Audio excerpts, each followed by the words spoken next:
എല്ലാം പാക്ക് ചെയ്തല്ലോ അല്ലേ? പോകാം.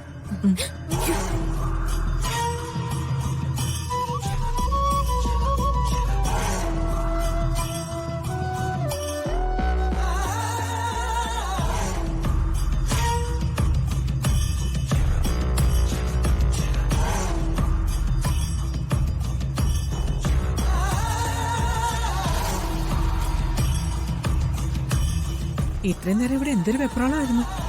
ഇപ്പൊ സമാധാനമായല്ലോ. നീ വരുന്നോ നോക്കി ഇതുവരെ മോളാ ജനലിന്റെ അടുത്ത് തന്നെ നിൽക്കുമായിരുന്നു. ഞങ്ങൾ ഇവിടെ കാവലിരുന്നിട്ട് എന്താ കാര്യം? കണ്ണു തുറന്നപ്പോ ആദ്യം ചോദിച്ചത് മോളെയും ഗോകുലിനെയും കുറിച്ചാ. അത് പിന്നെ അങ്ങനെയല്ലേ, അവൾക്ക് ഭർത്താവും മോളും കഴിഞ്ഞിട്ടേ ഉള്ളൂ മറ്റെന്തും അല്ലേ മോളെ?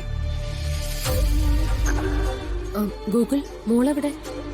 എന്താ അവളെ കൊണ്ടുവരാത്തെ? മോള് സ്കൂളിൽ നിന്ന് വരുന്ന ടൈം ആവുന്നല്ലേ ഉള്ളൂ. രാവിലെ ഞാൻ അവളെ സ്കൂളിൽ വിട്ടിട്ടാ പോയത്. നമ്മള് വീട്ടിൽ ചെല്ലുമ്പോഴേക്കും മോള് സ്കൂളിൽ നിന്ന് വരും. എങ്കിൽ പിന്നെ താമസിപ്പിക്കുന്ന എന്തിനാ? നമുക്കിപ്പൊ തന്നെ ഇറങ്ങിയേക്കാം. മോള് വരുമ്പോ എന്നെ കണ്ടില്ലെങ്കിൽ വിഷമിക്കും. ബില്ലടക്കണ്ടേ അമ്മേ? അതൊക്കെ ഞങ്ങൾ എപ്പോഴേ അടച്ചു കഴിഞ്ഞു.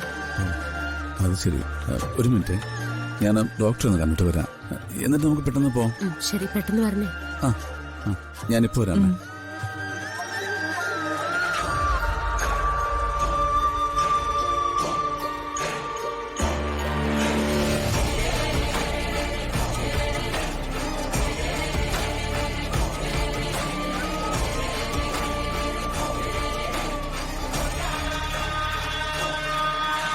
ഇത്രയും നേരം നമ്മൾ നോക്കിയിട്ട് ഒരിടത്തും കണ്ടില്ലല്ലോ. ഇനി ചിലപ്പോ അർച്ചനടുത്ത് ഇവിടുന്ന് പോയെങ്കിലോ? എവിടെ പോവാൻ? അർച്ചനയുടെ കൂടെ വേറെ ആളുകളുണ്ട്. അവർ അർച്ചനെ പിടിച്ചോണ്ട് പോകുന്നത് ഞാൻ കണ്ടതല്ലേ. ഏട്ടാ, എന്തായാലും താഴത്തെ വാർഡിലില്ല.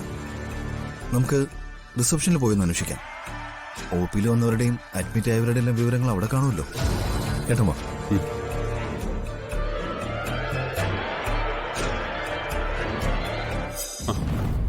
അതെ, ഞങ്ങക്ക് എന്ത് വേണം? സിസ്റ്ററെ, അത് ഞങ്ങള് ഒരു വിവരം അറിയാൻ വന്നതാ. എന്ത് വിവരം? ഇവിടെ അർച്ചന എന്നൊരു പേഷ്യന്റ് അഡ്മിറ്റ് ആയിട്ടുണ്ടോ? എപ്പോഴാ അഡ്മിറ്റ് ആയത്? ഇന്നലെയാണോ അതോ ഇന്നാണോ?